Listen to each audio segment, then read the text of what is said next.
Cordial saludo, amables hermanos y hermanas en el Señor Jesucristo. Estamos saludándoles y dándoles una vez más una bienvenida al capítulo número 33, el origen de los bautistas ingleses o la Iglesia del Señor Jesucristo en Inglaterra a partir del siglo I.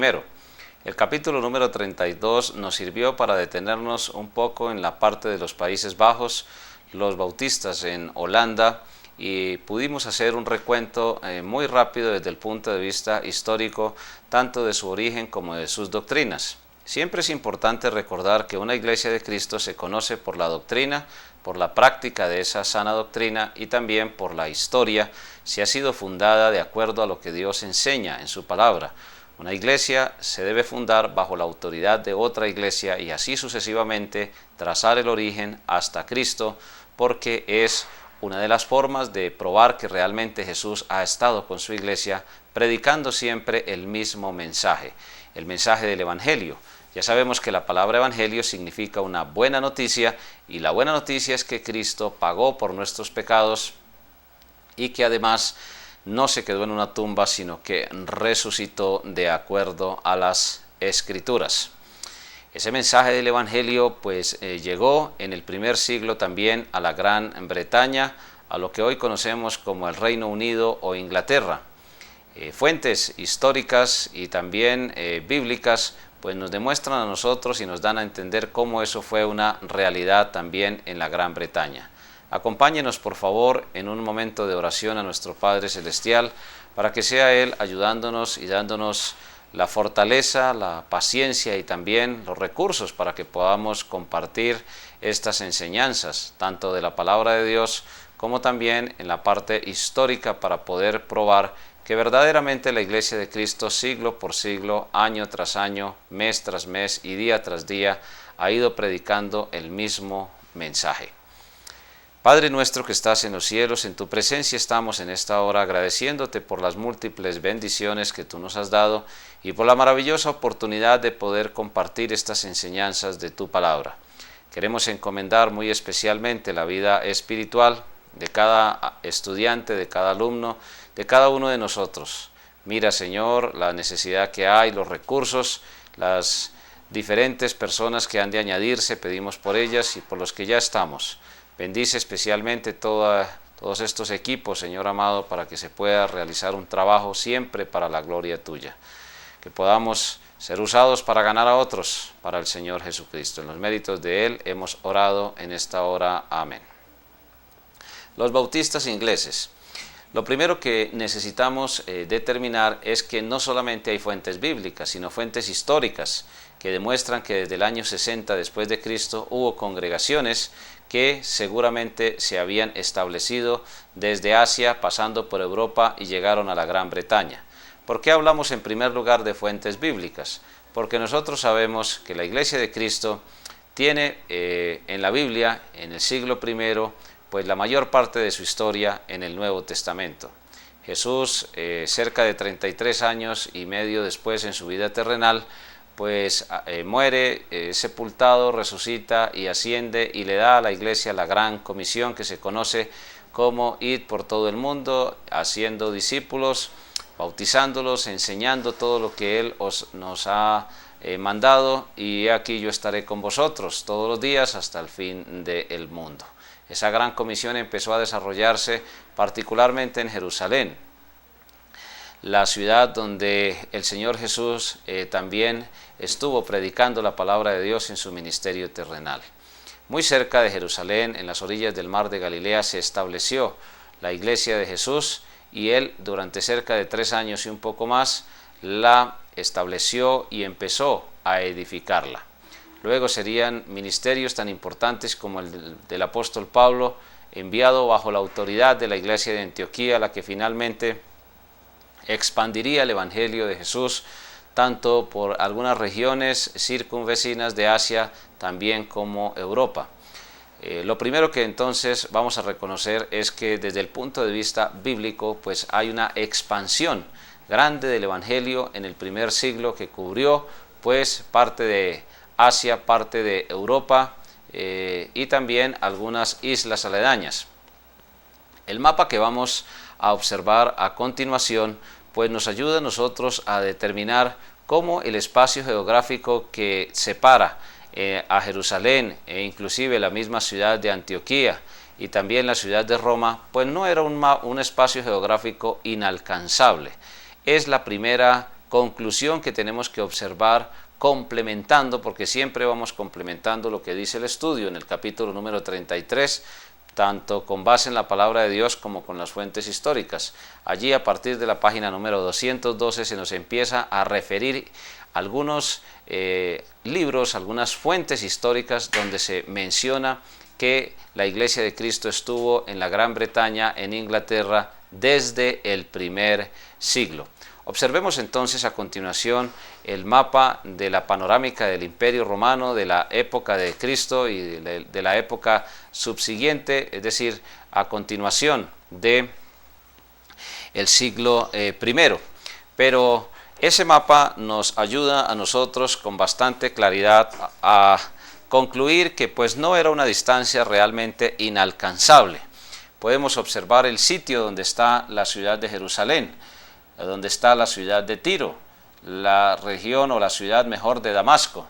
Toda esta zona circunvecina fue visitada por el Señor Jesucristo y por su iglesia en su ministerio terrenal. Aquí, hacia el occidente, pues nos encontramos con el mar Mediterráneo. Pero hermanos, la ciudad de Jerusalén aquí es muy importante por la ubicación muy cerca a la costa del mar Mediterráneo. Al norte, cerca de unos 500 kilómetros, encontramos la ciudad de Antioquía, que enviaría al apóstol Pablo a la obra misionera.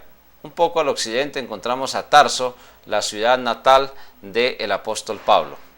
Si observamos la escala es en un mapa lo que se representa en cuanto a territorio en la realidad, pues vamos a detenernos un poquito y vamos a observar que desde este punto hasta este otro punto hay 9 centímetros.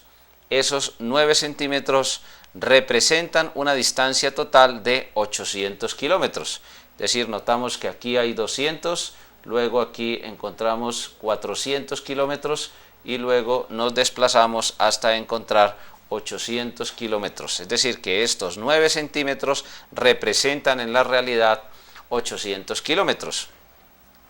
Si hacemos una línea semi-recta, por decirlo así de esa manera, porque sabemos que la distancia más corta entre dos puntos es una recta, pero si hacemos una línea aproximada nos vamos a encontrar con 1, 2, 3, 4 y 5 segmentos de recta.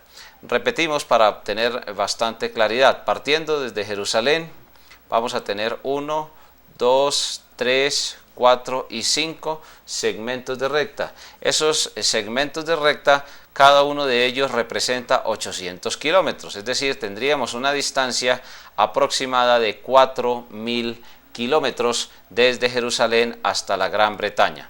Si tenemos en cuenta que en los viajes misioneros del apóstol Pablo fueron visitadas ciudades como Éfeso, Filipos, por ejemplo, Atenas, Corinto, y de hecho Pablo estuvo en Roma, pues podemos observar que inclusive es mucha mayor la distancia entre Jerusalén y Roma que entre Roma y la Gran Bretaña. Eso quiere decir, o eso nos da a nosotros a entender, que no era realmente imposible llegar a la Gran Bretaña, ya fuera por vía marítima o ya fuera atravesando el continente o ya fuera, por ejemplo, también saliendo por el estrecho de Gibraltar y dando la vuelta saliendo por el mar Mediterráneo. Ciudades, por ejemplo, como la de Cartago, a cerca de unos 2.000 kilómetros, pues ya habían sido objeto también de la predicación del Evangelio. Hay que recordar que en ese momento, pues, el mar Mediterráneo era como la principal avenida de transporte en el Imperio Romano. Esto nos demuestra a nosotros, apreciados hermanos, hermanas, y hay que insistirlo hasta la saciedad, que desde Roma, por ejemplo, fácilmente se hubiera podido desplazar, hermanos, para tratar de llegar a la Gran Bretaña, como de hecho las fuentes históricas nos comprueban que llegó a realizarse. En esas zonas, entonces, se puede concluir que era accesible llegar con el Evangelio del Señor Jesucristo. Esta es la primera gran prueba, se puede decir, de la existencia de los bautistas ingleses. Las referencias que aparecen allí en el libro, en el estudio, donde se habla concretamente de la existencia de iglesias del Señor Jesucristo aquí en la Gran Bretaña, pues son algo que abrumadoramente nos demuestran a nosotros cómo la expansión del Evangelio era bastante intensa, por decirlo así, de esa manera, y muy abundante en todo lo que era el continente europeo y en todo lo que era el norte del continente africano. Mis apreciados hermanos y hermanas, la Gran Bretaña estaba muy cerca del límite del Imperio Romano, y hay que recordar que los romanos tenían un adagio popular: todos los caminos conducen a Roma. Si algo fue característico del Imperio Romano, fue cubrir los extremos de su imperio a través de las carreteras. Las carreteras entre comillas, porque nosotros sabemos que eran caminos empedrados, pero los romanos eran excelentes constructores de caminos, de lo que hoy nosotros conocemos como carreteras en piedra, y ellos militarmente tenían un control férreo sobre todo el Imperio Romano. No era entonces difícil llegar a la Gran Bretaña, porque la Gran Bretaña estaba en todo el límite, muy al norte, en el límite de la Galia, en ese imperio que estamos mencionando, y por lo tanto no era difícil llegar hasta la Gran Bretaña. Refiriéndonos entonces y haciendo la ampliación en cuanto a las fuentes históricas que nos demuestran que cerca del año 60 después de Cristo, pues hay que entrar en otras particularidades con relación a las iglesias de Cristo en Inglaterra. Una de ellas es la tranquilidad. Mientras cerca de Roma hubo una incruenta persecución contra la iglesia del Señor Jesús, se puede decir que miles de cristianos fueron asesinados en el circo romano. Los creyentes eran objeto de las masacres en los espectáculos que presentaban los emperadores, tratando de detener la predicación del Evangelio, y así sucesivamente en las zonas circunvecinas de Roma y en otras regiones del Imperio Romano, pero particularmente en Roma lo que se conoce de la persecución fue bastante notable. Pero en cambio en la Gran Bretaña no hay noticias que hubiese persecución. De hecho, el emperador no tenía acceso, y por eso hubo tranquilidad hasta cerca del año 313 después de Cristo, donde se predicó el Evangelio de una manera abundante. Pero también estos hermanos de la Gran Bretaña, a partir del siglo I, se mantuvieron firmes en la sana doctrina.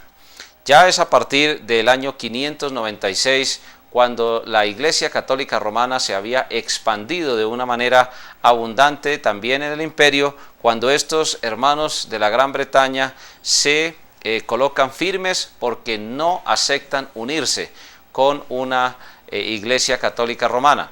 Es decir, la Iglesia de Cristo jamás ha tenido absolutamente nada que ver con el catolicismo romano. Siempre estamos enfatizando que por eso no aceptamos el apodo de protestantes, porque los primeros que realmente protestaron contra la Iglesia de Cristo en Roma cambiaron el gobierno, cambiaron el bautizo, cambiaron la doctrina de la salvación, ya no por gracia sino por obras, cambiaron la disciplina de la Iglesia, cambiaron también la suficiencia de la sangre de Cristo, y entonces empezaron a desarrollar diferentes doctrinas para tratar de presentar justo al pecador delante de Dios, aparte de la sangre de Cristo, pues no fueron otros que los católicos romanos. Esa realidad que se presentó, pues también llegó a la Gran Bretaña. Muchos realizaron expediciones, y a partir del año 596 se presenta el primer gran intento de unir al catolicismo romano con la Iglesia de Cristo en la Gran Bretaña. ¿Qué dicen los británicos? Definitivamente no. definitivamente no nos vamos a unir con la Iglesia Católica Romana por la cantidad de errores que ellos habían promulgado, enseñado y practicado. Lo principal es que se le había añadido a la palabra de Dios. Se había recurrido a lo que entre comillas se denomina el famoso magisterio de la Iglesia, que no es otra cosa que añadiduras a la palabra de Dios.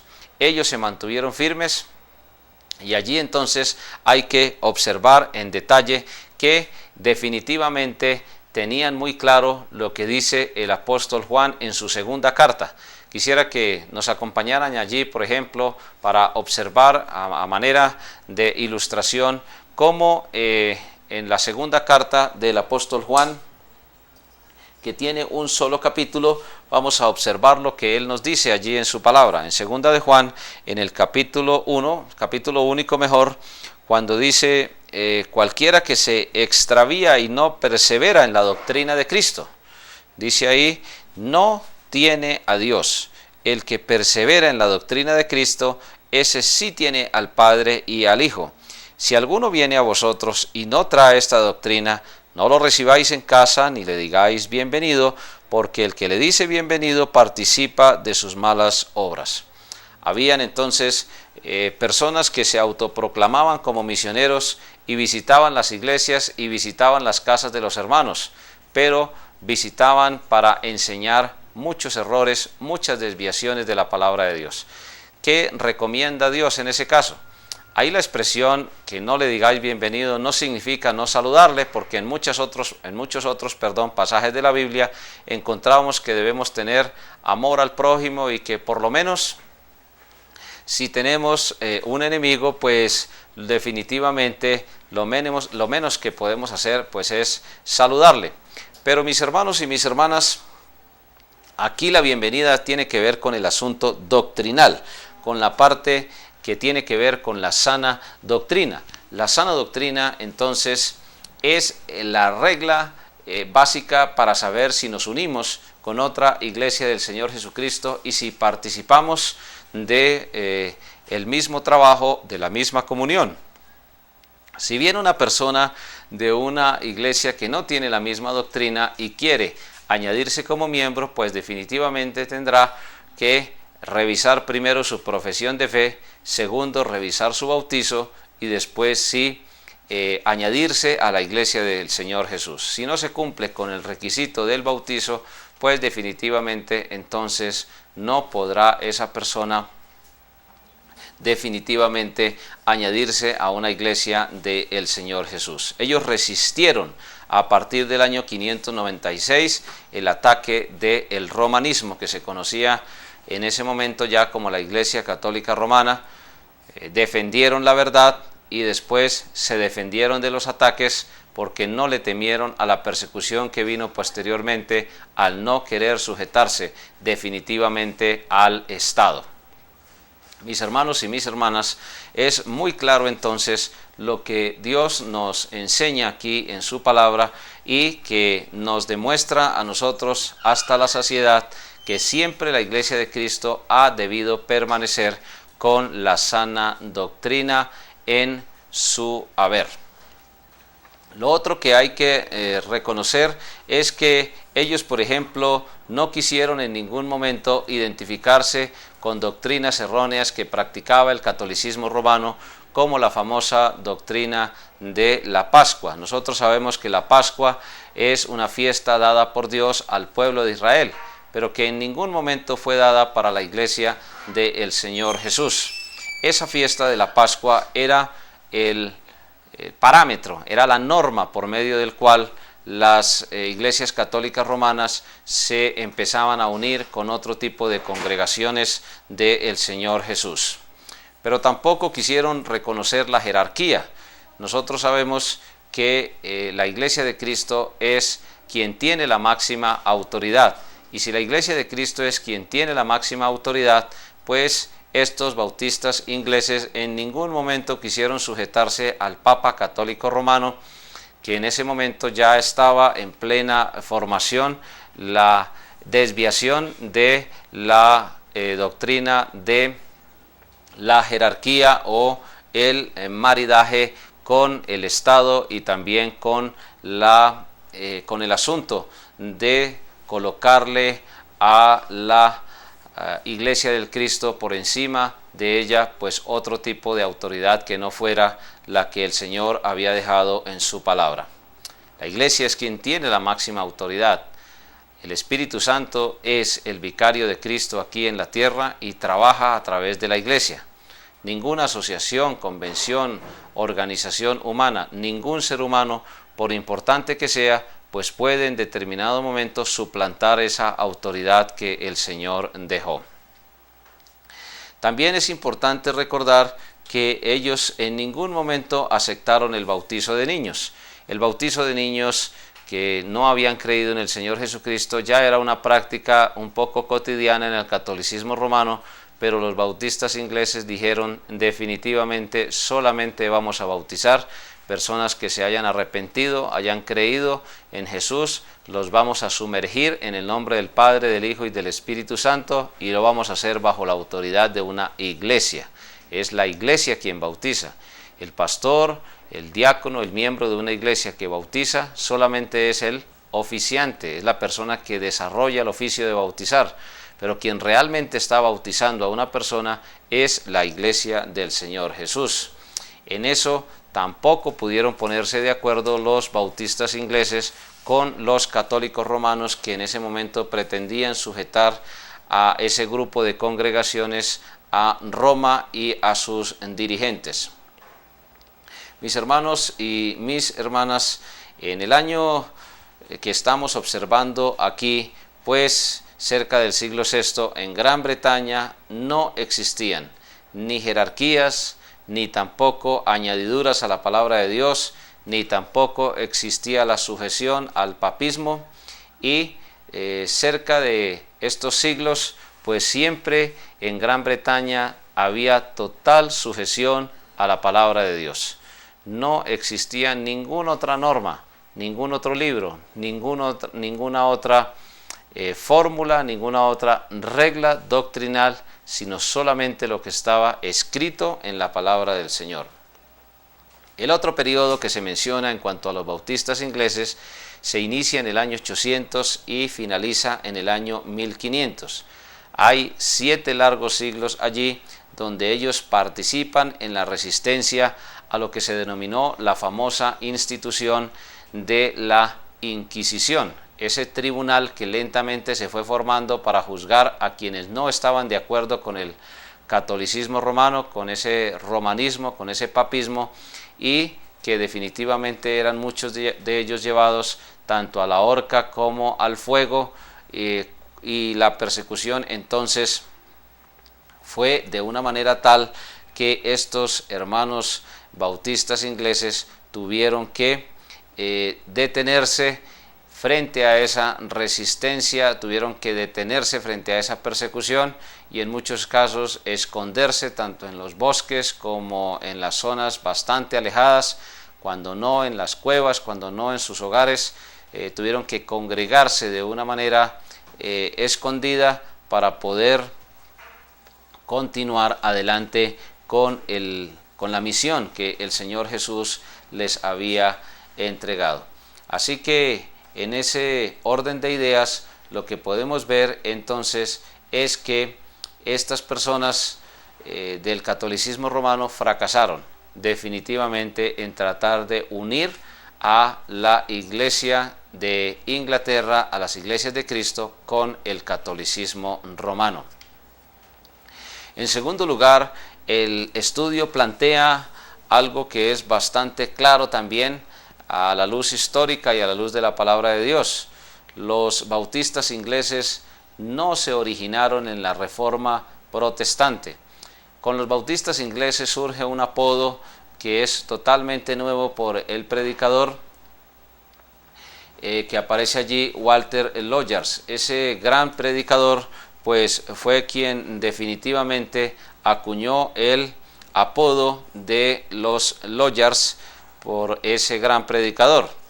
Cuando uno observa en un diccionario, y es importante recordar esto porque a veces en los diccionarios se consultan fuentes históricas, pero solamente se consultan a medias. Y decimos que a medias porque no se hace una profundización histórica del término. Cuando uno consulta en un diccionario, por ejemplo, la definición del término anabaptista, pues entonces lo que uno encuentra es solamente una parte de la verdad. Observemos, por ejemplo, en este diccionario que tenemos aquí en la imagen que vamos a presentar a continuación, cómo allí se quiere en determinado momento mostrar la definición del anabaptismo. Nosotros sabemos que la palabra anabaptista significa rebautizador, pero en muchos diccionarios se encuentra una definición equivocada. ¿Por qué se encuentra una definición equivocada? Porque la institución, o mejor, las iglesias que no aceptaron el bautismo de niños no se iniciaron en ningún momento en el siglo XVI. Esas iglesias del Señor Jesucristo ya existían en el siglo XVI. Como podemos nosotros entonces notar, podemos leer allí que es una herejía enunciada de una manera clara ahí en la definición del diccionario. Podemos ver que esa herejía enunciada en Alemania en el siglo XVI. Ahí hay un profundo error porque desde antes del siglo XVI ya existían iglesias locales del Señor Jesucristo que dice ahí, según la cual el bautismo no debe administrarse en la infancia sino en la edad adulta. Es cierto que la Iglesia de Cristo jamás ha bautizado a los niños, a quienes lo pidan como una expresión de su entrega a Cristo. Dice, perseguidos duramente los adeptos de esta doctrina en la época de su aparición. Dice que cuenta hoy con millones de seguidores, especialmente en Inglaterra y los Estados Unidos, y dice, llámaselos baptistas o bautistas. Este diccionario data aproximadamente de los años 60, y lo que podemos ver nosotros aquí es que la raíz griega, anabaptismo, fijémonos que significa de nuevo bautismo. Posiblemente esta definición está repetida en muchas enciclopedias y en muchos diccionarios. ¿Cómo califica el escritor del diccionario? Como una herejía. La palabra herejía significa división y es enunciada en Alemania en el siglo XVI. Pero cuando uno observa realmente otras fuentes, pues se da cuenta que antes del siglo XVI ya la Iglesia de Cristo había enseñado que no debe administrarse el bautismo en la infancia, sino en la edad adulta, porque un niño no necesita bautismo, ya que un niño lo que necesita es arrepentirse y creer en Jesús cuando ya tiene uso de razón. ¿Por qué tenemos que presentar esta definición? Esta definición la tenemos que presentar, mis hermanos y mis hermanas, porque siempre se afirma que la Iglesia Bautista se originó tanto en Alemania a partir del siglo XVI y que tuvo que ver con Inglaterra también a partir de ese siglo. Pero el gran predicador Walter Lloyers, que es uno de los apodos que se usó para la Iglesia de Cristo tanto en Inglaterra como en Alemania, pues resaltaba ya que las iglesias del Señor Jesucristo mucho antes del siglo XVI tenían una doctrina sana, completa e inclusive podían trazar su origen desde Cristo hasta nuestros días. Mis hermanos y mis hermanas, la línea de los valdenses es la que podemos trazar para definir que tanto en Inglaterra como en Alemania muchas iglesias de Cristo se autoproclamaban con la misma doctrina de los valdenses. Los valdenses nosotros sabemos, porque ya lo hemos estudiado, que se asentaron principalmente en Alemania. Y lo que queremos controvertir para finalizar esta lección es que hay una versión, por ejemplo, de que Juan Smith fue quien inició la primera iglesia bautista allí en Inglaterra o en Alemania. Algunos opinan que fue en Inglaterra, otros opinan que fue en Alemania, pero siempre hay acuerdo en esto. Cada vez que nosotros observamos esto, pues lo que podemos darnos cuenta es que no hay profundidad en el análisis histórico. ¿Cuáles son los argumentos para demostrar que Juan Smith no fue quien organizó la primera iglesia bautista? Los argumentos son varios. Desde antes, albigenses, novacianos, valdenses y ahora aquí los Loyars, que tenían la misma doctrina, por ejemplo, que los montanistas, que los petrobrusianos, que los tertulianistas, pues eran iglesias del Señor Jesús que se habían organizado de acuerdo al modelo que presenta la palabra de Dios del Nuevo Testamento. Pero este señor Juan Smith en ningún momento organizó la primera iglesia bautista. Repetimos, cada vez que vamos a un diccionario vamos a encontrar muy seguramente esta afirmación de que Juan Smith fue el primero que empezó una iglesia bautista. Pero mis hermanos y mis hermanas, Juan Smith, ¿por quién fue bautizado? Juan Smith fue bautizado por una iglesia que ya tenía más de 50 años por lo menos de existencia, y Juan Smith fue bautizado el 24 de marzo de 1606. Es decir, que si Juan Smith empezó la primera iglesia bautista, pues es totalmente contradictorio que hubiera sido bautizado por una misma iglesia bautista que lo sujetó bajo la enseñanza del Nuevo Testamento. Otros afirman que Juan Smith se bautizó él mismo, pues de ninguna manera, porque las fuentes que aparecen citadas allí en el estudio nos demuestran que no fue él mismo el que se bautizó. Él viajó a Holanda y de hecho fue una iglesia del Señor Jesucristo quien le llevó al bautismo por inmersión en Inglaterra, y luego sí viajaría a Holanda. Las iglesias bautistas existieron antes de que naciera Juan Smith. Hay muchas pruebas de que iglesias que, aunque no se denominaban bautistas, a veces se denominaban valdenses, a veces se denominaban Loyars, a veces se denominaban de otra manera, pues simplemente eran iglesias del Señor Jesucristo que estaban existiendo ya mucho antes de que naciera Juan Smith. El término anabaptista inclusive no era aceptado por muchas iglesias del Señor Jesucristo, y más bien se permitió el apodo bautista, a veces refiriéndose por ejemplo a Juan el Bautista, el precursor de la iglesia del Señor Jesucristo. En 1536 son perseguidos por la sana doctrina estos miembros de las iglesias del Señor Jesucristo, y Juan Smith había sido bautizado en el año 1606. Ya existían iglesias de Cristo, iglesias bautistas, antes de que Juan Smith conociera del Evangelio, antes de que Juan Smith inclusive naciera, porque ya habían sido perseguidos en el año 1536. En el año 1357 ya aparece una iglesia de Cristo. Estoy haciendo solamente un resumen de lo que aparecen allí en sus estudios y estoy deteniéndome en los aspectos más importantes, más relevantes, para ampliarlos y dejar bien definido que una iglesia de Cristo, o mejor, que las iglesias bautistas en ningún momento empezaron con Juan Smith en Inglaterra a partir del año 1606. Entonces es notable que ya en este año 1357 en Hill-Cliff ya existiera una iglesia bautista. Es también notable que muchos creyentes de Inglaterra pues sencillamente desconocieran el bautismo de los niños, no lo aceptaron, y tampoco aceptaron el bautismo de ministros que no habían sido inmergidos o que no hubieran en determinado momento afirmar o no pudieran afirmar su decisión de fe en el Señor Jesucristo. Es también notable que pues muchos de ellos fueron a Holanda, bautistas ingleses, fueran a Holanda a ponerse de acuerdo con iglesias del Señor y a buscar autoridad en iglesias del Señor Jesús para bautizar a personas que no se habían convertido o que todavía no tenían suficiente ilustración en cuanto a la autoridad de la iglesia. Se menciona ahí el caso de una iglesia que fue bautizada totalmente con el pastor porque habían reconocido que en Inglaterra pues solamente se habían bautizado de una manera equivocada y que no estaban bautizados.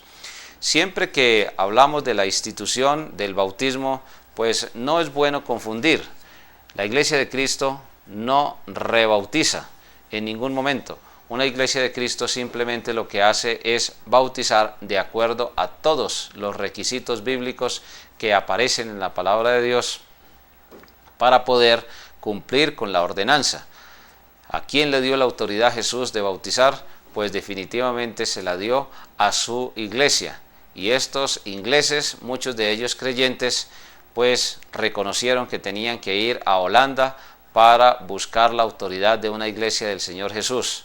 Regresarían ellos a Inglaterra, seguirían con la obra de Dios, y luego muchos de ellos, las siguientes generaciones, irían a los Estados Unidos de Norteamérica para continuar con la institución de las nuevas iglesias del Señor Jesús que habían empezado a establecerse en estos sitios.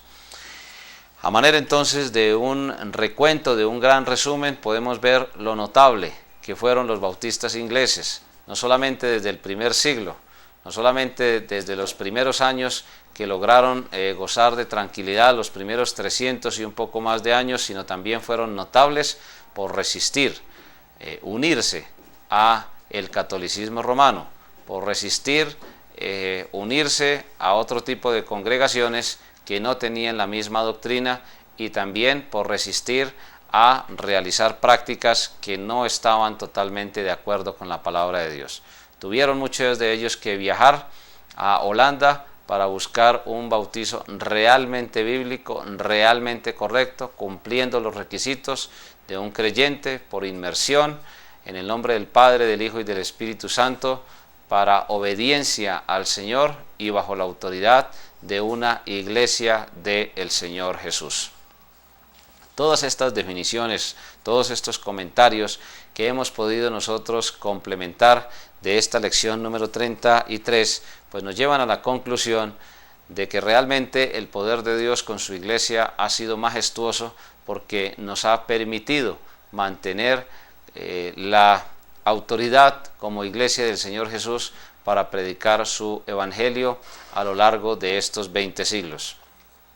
No es entonces de poca monta la gran trascendencia de los bautistas en Inglaterra.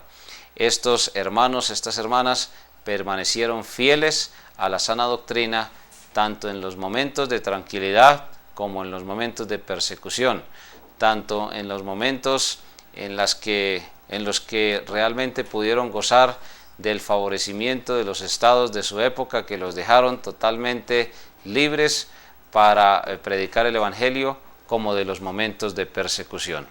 Muchísimas gracias por acompañarnos.